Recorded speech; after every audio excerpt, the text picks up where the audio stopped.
Hey, everybody. Hi. We're back. You thought we were gone, didn't you? You just missed us, but here we are. People are like, where the hell have Shannon and Mike been? We've been everywhere. We moved. Yes. You could see. If you've been paying attention to the show, our sponsors will tell you that we've moved locations. We're in a better room. We're in a better house. Everything's better.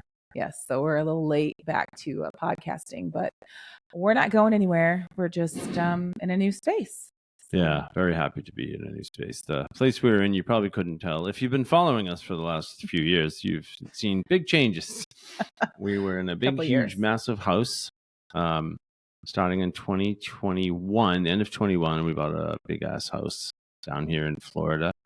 And then the mortgage business went to crap. And we sold it. And we had to sell it for mental health reasons. Yeah. That's why we do a lot of mental health things. It is. It's been a rough couple of years in our world, but we're okay. We're doing okay, right? We're doing great because we got each other. That's it. Important thing. But we're in a different house now, same town. If you're paying attention, we'll give you the address so you can come over. But we have a better room, better space now. It's a little odd though because we had this massive TV in front of us. It's very awkward, honestly. Yeah, but it's cool. It's the American way. Bigger is better. Is it? I don't know. So how have you guys been? We've been good. All kinds of big stuff happening with us. Lots of big things. Crazy. In addition to moving. Happy St. Patty's Day, first of all. Today is St. Patty's Day, yes. So I'm representing. He's got Iron Maiden, but that works. I always have Maiden. Maiden's a thing for me. It works either way. But yeah. That was my best Bruce I could do. That never changes. Dane McCartney will be very proud of me for that one. Awesome. Dane's much better at that than me. But no, welcome us back. We're doing okay. It's doing good. So I'm going to tackle another small one today. We've already decided that after this one, we're going to try and do something a little lighter. Probably not like an after school special lighter, more, famous comics we like or music or something. Nothing like, we don't want to do any of those types of things. No, we don't. But I'm not mocking that in any way, shape, or form. It's just that we tackle a lot of really heavy stuff. So we're trying to maybe spend one more episode on heavy stuff and then move to Star Wars talk or something about movies or something. You tell us what you think. But we're tackling fear and anxiety actually today. Aren't you glad you tuned in? I'll bet you $1,000. I'm not going to actually bet, but I would actually bet a pretty good amount of money. But there's a lot of people that are listening that have a lot of experience with this thing. Yes, lots of. How does anxiety show up for you? Yeah, what happens to you too? Like, what do you think anxiety is? Myself, I've traced it back to the root of things for me is fear, being fearful. If I'm afraid to talk, if I'm afraid to show emotion or what I'm thinking, it shows up as anxiety, At one point went to the doctor because I was having anxiety attacks, as they call them. Yeah, I've had 2 in my life. They were awful. They are awful, very out of control of your body and mind. And but once I started talking about things that were upsetting me or things I had experienced, that good old childhood trauma we like to talk about, it lessened. So for me, fear and anxiety was about not dealing with my stuff, not dealing with being true to myself, saying what I'm thinking, how I'm feeling, trying to please others. I'm sure some of you know what that's like, saying yes when you really mean no. People pleasing. Oh, yes. That's something I know a lot about when I was younger. All of that. Not being yourself. Now, how does it show up for you? I asked my daughter this question, and I won't throw her, explanation in because I would probably get it wrong anyway. But I once asked her, hey, just curious, because I'm 55 years old and I am less than 10 years with anxiety. I never had any growing up.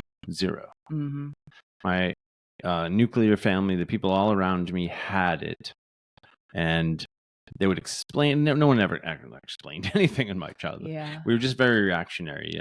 I wasn't necessarily when I was younger, but the rest of my family was, just because of the crazy traumatic situation we were in. So trying to understand it from the outside looking in, it's literally impossible. You can't understand a person. But what happened to me in 2013 or so was the first time I ever experienced it. And holy shit. It's very scary. It was so scary.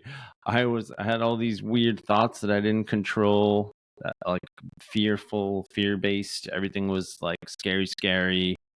I couldn't talk myself off the ledge. There's nothing I could do. It was very odd to me. Some of those, like either the elephant sitting on your chest or you have flutters, you're like, what's going on? My heart's skipping 5 beats. Or do you catastrophize? Does that word mean anything to you? Like, it means the worst possible situation, whatever you're worried about, it just becomes the worst thing. It's not just a fight, it's World War II. It's not right. It's not just, a drop in the puddle, it's a flood. It's the worst thing ever. Does that happen? Because that's something that happens to me, and I don't quite fully understand it still. I'm so new to it. Yeah, going down the worst road you possibly can instead of thinking, maybe this isn't real. Maybe I'm just projecting something that's not happening. Yeah.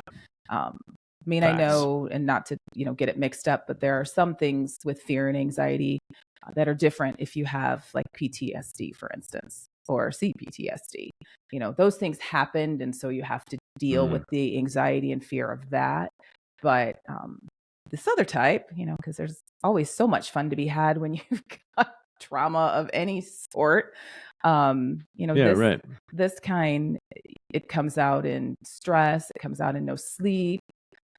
There's just so much with it, and it's hard to navigate. You can't necessarily talk yourself around it when it's happening either. In a way, there's no doing that. There's literally no doing that. I haven't found anything that works yet. So if you or anyone else, I know we've been through it where it's been me, I'm the one in the sort of the bullseye of stress, and it's like you're trying to help me as much as you can, but the fact is we go through it by ourselves in a lot of ways, no matter how much supportive the person we're with is. Yes, you do. You feel it. You feel it in your chest. You feel it in your whole body. For me, if I have some kind of anxiety or stress, fear type things, I will actually get a headache. I will get a stomach ache.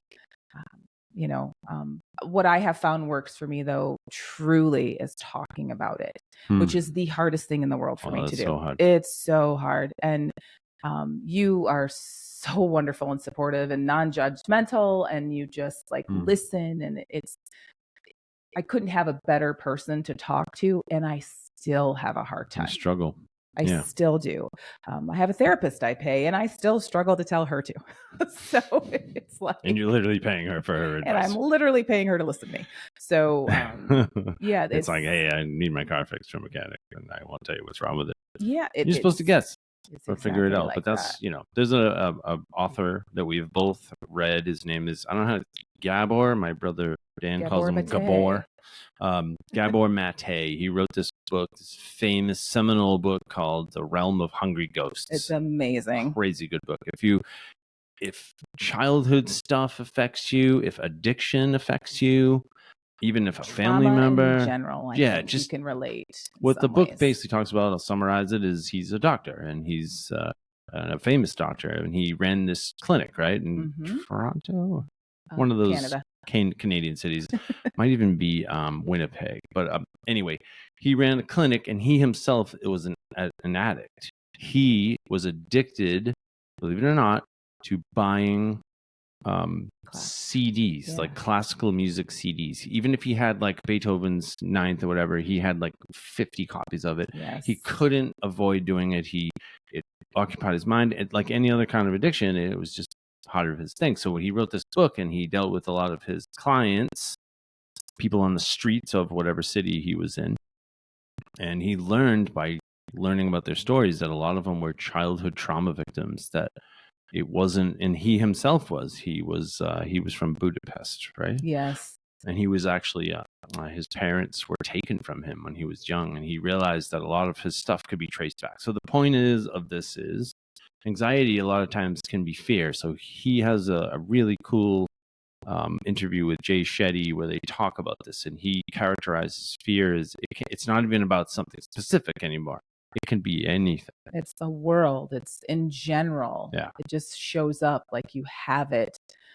We can sometimes pin it on one thing or another at the beginning, but then if you start tracing it back, you find what I'm really anxious and upset about comes from something else, stems from something else. Like always.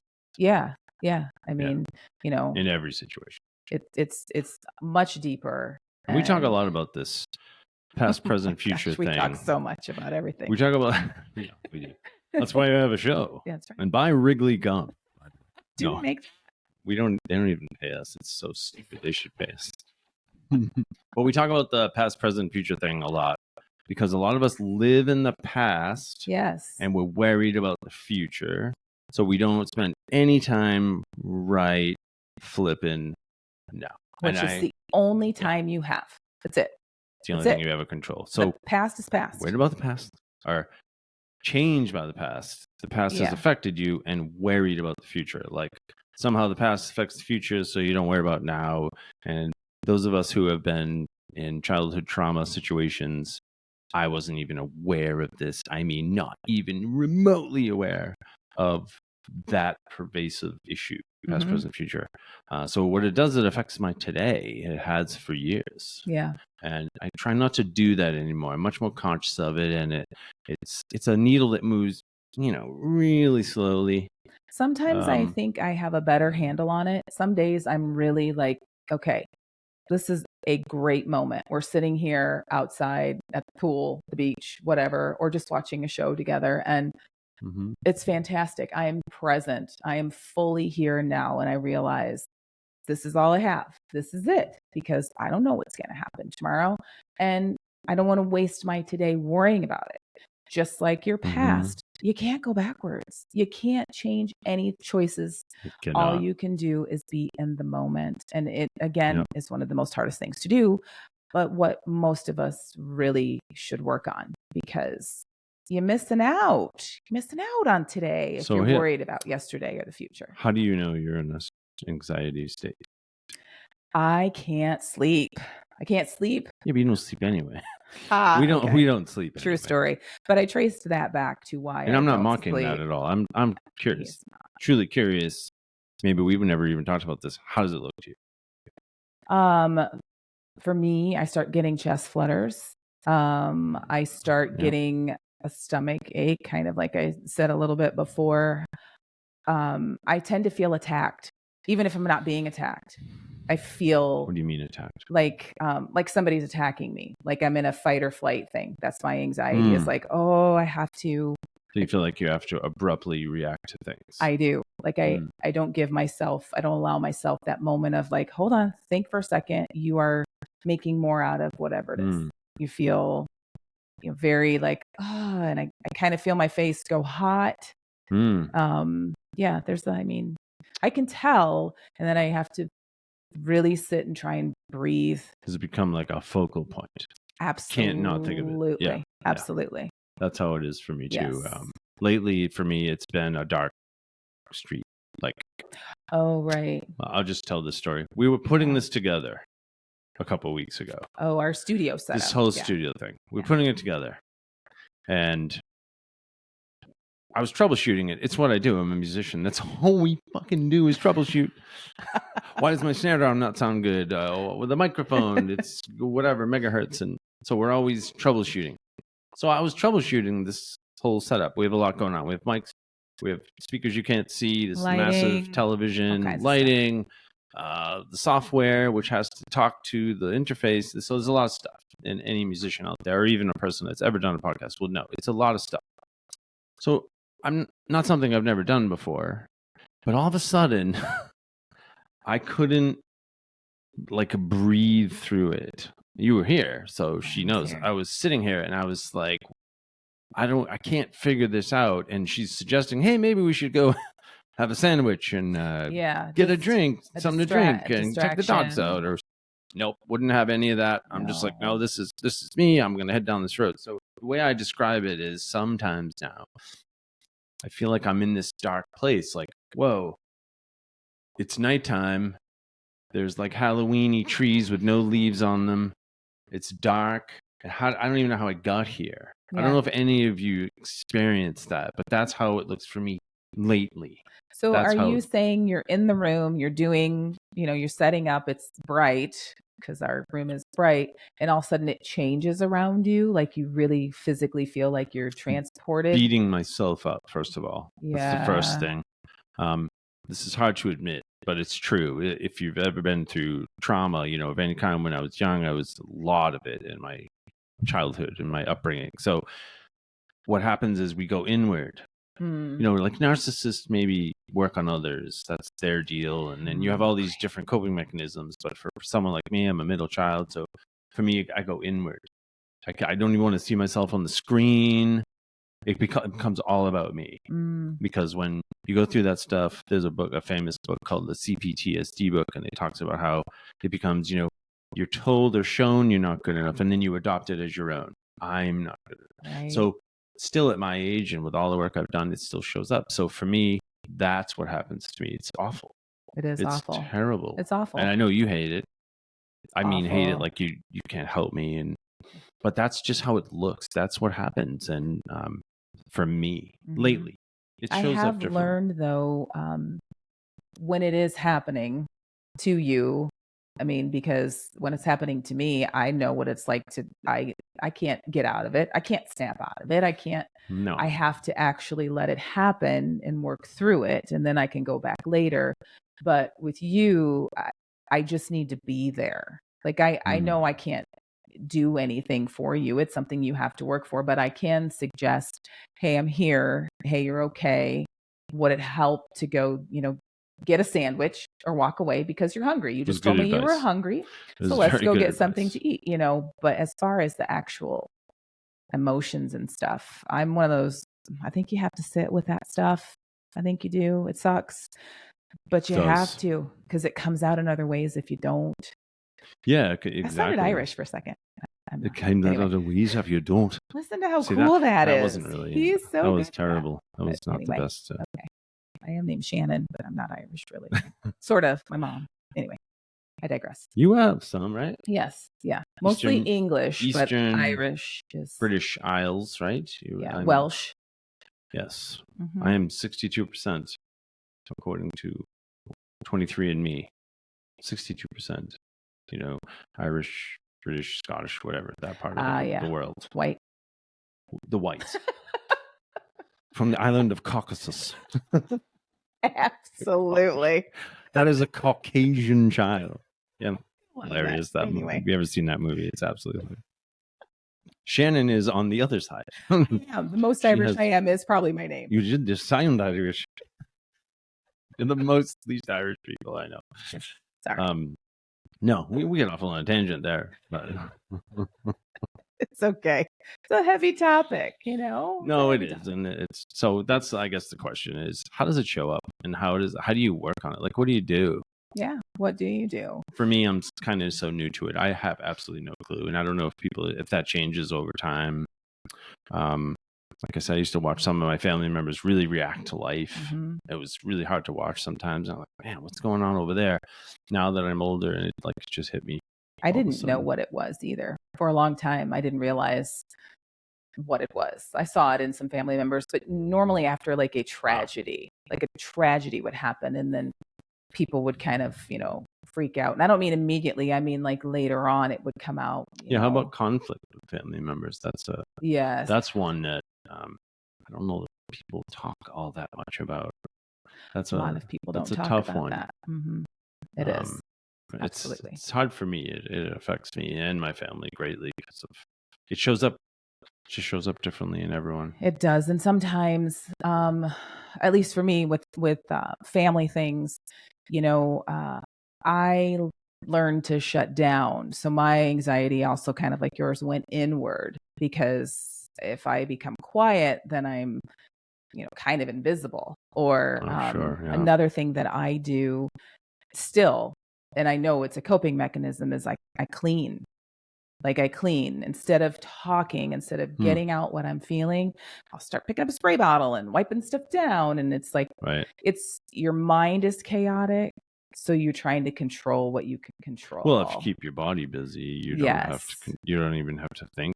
You can just keep busy. That's what they call busyholism. That's also another coping mechanism. Oh yeah. It's in the CPTSD book. Great book. If this even resonates with you, even the slightest, the 2 books we just said, Complex Post-Traumatic Stress, Dan Miller, I think it is, and then Gabor Mate, which is The Realm of Hungry Ghosts. But he has like 4 books. You could pretty much read anything by him, and all of these are audiobooks. YouTube them, YouTube Gabor, he's absolutely amazing. Yes. If you'll just have this kind, gentle voice, and he'll just say things that you probably wanted to hear. That's just how he is. Very true. And his son narrates his book, and he has a really cool voice also. So he's just amazing. If this, like I said, if it resonates for you, I guarantee 95% of the people, if you listen to this, it will resonate with you in some way. It didn't for me, because for me, it was always about other people. It's always about other people, until the early 2000s, something snapped.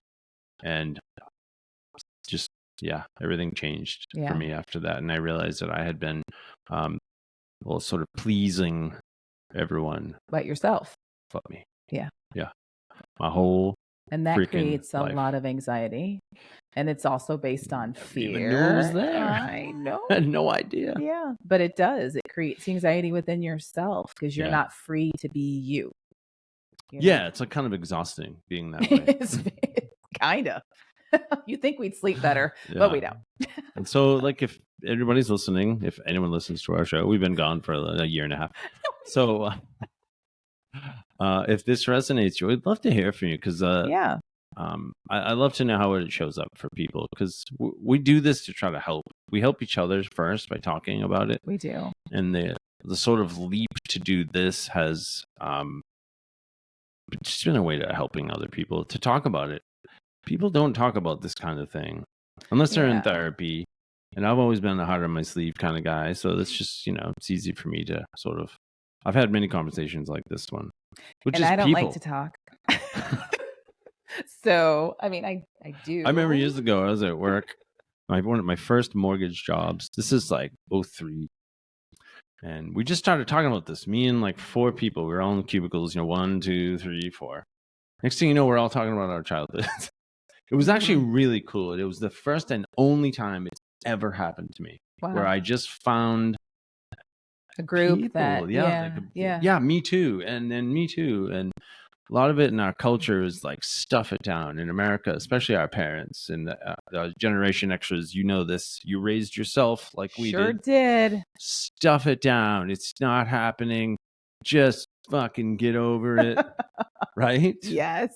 Yeah. And then the next generation, you're which too is sensitive. Us are. It's okay, honey. We're so conscious of it. It kind of went the other way sometimes. Yes. As generations got older, we were more conscious of it, and then we were a little too easy on our kids. The whole everybody gets a blue ribbon. It's just bullshit. No, that should have never happened. I don't know why it happened, because it's another podcast we can have about competition and about how it's so like it's missing from America now. It's like everybody gets a trophy. That's just not how life works at all. Boy, lots of us don't get them. No. We do. I played sports for like 20 years before I won a championship. Yeah. So, it's on losing teams, and it's hard. Mm-hmm. Winning is hard. So you didn't just give a championship away. They don't do that. Yeah. So, but, kind of off the topic there. But it's okay. We're good. I think everybody would understand that. But I guess the point is that if you go up the way we did, nobody talked about it. Now we're trying to sort of give it a voice, talk about it a little bit, because we talk about it, because it doesn't matter how old you are. What's the other book? Right. Which one? I mean, we read them all the time. The Body Keeps the Score book. Oh, okay. I don't know where I was going to pull that out of, but. You can answer this because you read this book. But they do a study in this book, okay, where they take these people that went through trauma, PTSD type trauma, like car accidents and abuse. And what they do is they put them in I'll get it wrong, but it's like basically an MRI machine. They put stuff on their heads and they monitor them while they read a story. about how they were young, and their brains react exactly the same. The same parts of the brain react the same way as the original trauma. It could be 5 years old, could be 25 years old. The point is that your mind, your actual brain, the organ itself has no idea how old you are. No. That's been proven scientifically. No. So it doesn't matter if you're 95 years old, if you've never actually worked on it or talked about it. Right. If you haven't worked through whatever it is that causes your fear and anxiety, it's there. Your body literally holds on to it. Mm-hmm. It does. Both Mike and I have autoimmune diseases, and we didn't know that can be a byproduct of traumatic things. It actually, a lot of people, that's what it is. So, it's something you need to try and work on. A lot of people don't realize autoimmunes. That's a thing. Yeah. I did not know that. Yeah. I had no idea. That was a hard one, actually. I didn't realize that. But I mean, the more I've talked to certain members of my family about what they experienced in childhood and what they had with thyroid, for instance. Yeah. It's like, it makes sense to me now. I can see how that can be tied in. They're going, what are their autoimmune diseases? What are they? No, what are ours? People are asking. I was like, I have vitiligo. I don't know if you can see it. See my hand? Oh, it's a different color. I have Michael Jackson disease. It's vitiligo. It leaches skin, tone from your body. Skin. I love his skin. Everywhere. Like if you look on my body, it's everywhere. I'm the only one in my family that has it either side. It's like a strange thing, and I always wondered why did I get this thing that nobody I know has? I never understood it, and it was it Body Keeps Score Book? I think it was that book. It's also in one of Gabor's books. Yeah, it talks about autoimmune diseases. So if you have an autoimmune, you could, possibly have had some sort of trauma.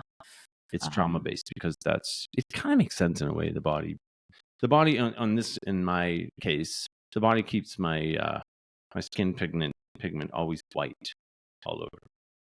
So even though he's white, he's got a little extra white with a side of white.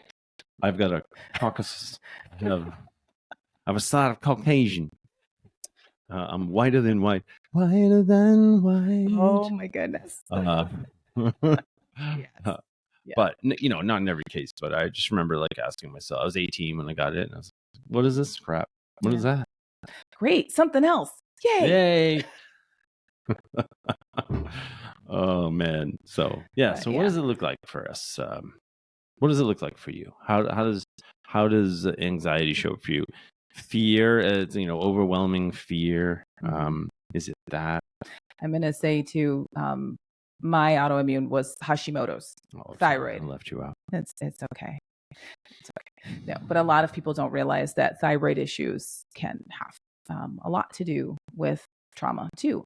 Mine progressed into thyroid cancer. I actually had 2 types of thyroid cancer, but the actual autoimmune part is the hypothyroid and Hashimoto's. Wow. So just in case, That's why I hear that one a lot, Hashimoto's. That's a very common. I don't know if it's more or less common than others. I know some of them can be really pervasive, like lupus can be really bad.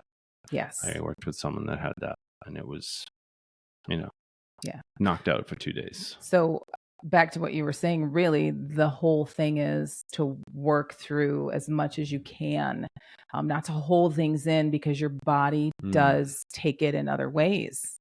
It absolutely does. So fear. Work on it.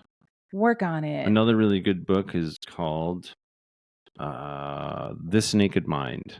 Oh, yeah. And the concept in This Naked Mind is that in your conscious world, you work on yourself subconsciously. So that you try to surround yourself, like what we're talking about. Just talking about this. The day that I had that thing in this room, we talked that day. I went out there and I said, I have to give this voice, because to just let it be uncomfortable and between us and even between myself just made no sense. So talking about it really helped me with it. Over the next couple of days, I talked about it a lot more, and it really helped. So just trying to move that subconscious needle because that's really what most of us. Yeah, getting it out. Talk therapy works for a lot of people. It doesn't work for everybody, but it does work for a lot of people. There are other therapies out there. But for me, talking through things, another thing that I have found is tracing back. Okay, I'm feeling like this right now, or I'm experiencing this right now. What happened that's setting me to this anxious state? And then what can I do to keep going? Okay, this happened, then this happened. And then I find out, it's actually something bigger that maybe I didn't realize I needed to work on. So, just tracing things back, very helpful in dealing with it. And most of the time I find my anxiety is a fear of something, a fear of loss, this is a hard one. I'll probably cry. Sorry. But Mike and I have been together almost 3 years, and I have never met anybody else like him except my grandparents. Anyhow, sometimes, because I feel like we just got so lucky and blessed to find each other recently, there are times because, we all are going to die. I don't obsess on it. I don't have anything like that going on. So please don't tell me I'm depressed, because I'm not. It's just this fear sometimes of like, wow, I just found you. Yeah. I want to keep you for the next 100 years. So, it's those kind of things, so we talk about it. I have that too. With you. That actually happens to me a lot. Yeah. It's wonderful to have found somebody that you can be yourself with. You realize life is so goddamn short. Yeah. Live it. Enjoy it. 5 minutes ago, I was 12. That's what it feels like. Like, how age shows up in different ways. I don't really feel my age yet necessarily. But it goes so goddamn fast. It goes so fast. I have old kids now. Like, I like this record right here. I was 14 when I first heard this, right? Those of you Maiden fans, right? How life-changing it was. Like, I'm 55. Yeah. What? When did that happen? How did I get here? I've been playing Iron Maiden for years. I've been listening to them, and it's great that they're so huge and everybody loves them, and it's crazy, but they're like old men now. And it's just crazy. The snap. It is. Everything's like that. So we talk a lot about this beautiful person and I. We talk a lot about how being together, how much it matters, and how we all go to work every day. And we do this. We go away from each other. And how much have we done that our whole lives? I mean, I've had a job since I was 10 years old. Yeah. Life's too damn short to do that. Too short to do that. I don't think we were put on this earth to just go work for someone else and not spend time with the people that we love. There's no chance that's true. No. I think that's just what society's made us do. And you got to pay the bills. We talk about it all the time. But and we know that. We do. But man, I need to spend as much time with Mike as I possibly can. Yeah. There's like an epiphany sometimes when you figure it out. I tried to instill this in all my children, if they're listening to this, to try to remember that it's the little things. It is. It's not the big things. It's not the big job, the money. At the end of the day, you'll never hear someone say, I wish I made more money. They always say it's time. Wish I would have spent more time with someone or doing something I loved, creating something. Yeah. That's why. One of the reasons we talk about these things, we talk about this stuff all the time at our own breakfast table. And we don't want to be too heavy, but we just want to help. We've helped each other immensely. Thank God for you, if you believe in that sort of thing. See, now I'm gonna cry. What the hell? Aww. No, but it's true, and we are here because we do talk all the time about this, and we realize how much we have helped each other, and if we can help anybody else, we want to do that too. No, we don't think we're scientists, and we don't think that we are, diagnosing anybody or anything like that. Just two Homo sapiens. Yeah, we're average people. Just that's the thing, though. That's what I like about it, is when I'm watching any type of podcast or listening, I like knowing it's the person that gets me, that lives a parallel life. You know, not somebody that, no judgment of anything, but not somebody that just went to school and learned all of this stuff. You know, we went to the school of hard knocks. Yeah, if I look at it, if that doesn't tell my age, I don't know what does. If I look at it in like musicians, for example, I love playing with musicians who are almost self-taught more. They have much more passion for it. It's less about the book. It's more about this and this. Yeah. I consider myself that. I started out that way. I mean, we listen to a lot of books and you know, educate ourselves and stuff. And I read a lot of books about science, and the most imaginative scientists are not the smartest ones. Just remember that. Yeah. Like Einstein, his wife was actually smarter than him in school. Yeah, she was. Crazy, right? Think she's like the best at math? Nope. It's the creativity. It's being able to see it first. That's what some of the most famous scientists and thinkers, musicians, all of it is seeing it first. The arts, you know. Yeah. So be imaginative and try to think outside the box. I've tried to think outside the box my entire life. I think my childhood shaped that. I think I learned really young that how hard life can be. So when I got older and I started playing music, for example, it's all I wanted to do. I mean, the whole world was like at work. Yeah. When I was playing in We Are I back in the day, little plug for We Are I. I used to be in the jam room like on a Tuesday at 1:00. Yeah. Playing for 4 hours. Do what you love and make a living. You should. I loved it. I made it. It makes me so happy. So, you know, this is about anxiety and fear and all that stuff, but it's really about trying to overcome it. And what do you do to overcome it? And a lot of it, what do you do? Is what you're saying right there. What lights you up? What lights you up? So not just feeling the anxiety and fear and how you deal with it when you have it, but what sets you on fire, because that can really counteract those feelings too. So it's a very, very good point. Yeah. You know, like I love to write and I love to read. And you're amazing at, I don't know how, I can't rate you. I can't rate you as a reader, but I can rate you as a writer. You're absolutely incredible. Well, thank you. Yeah, no, you really are. Yeah, no, I just did a Michigan thing. I made him Midwestern, and he's not Midwestern at all. Well, not really. He does say "I dear," so. Oh. But I say, yeah, no, and vodka, other stuff. So. Yeah. But anyway. Shannon's new to the New England accent, so sometimes I like when I see, and just put in the draw, and she's like, "What's that? A draw? Yeah, the draw. You know the thing you pull out with your clothes in it." Yeah. And she's like, "No, drawer." And like, so the struggle continues. It's fun. It's actually really fun. Well, I think we've handled everything, right? I think we've been pretty good. Good. Yes. I'm happy to be doing this again. Hopefully everybody's happy to see us. Me too. Hopefully they like, oh shit, they're back.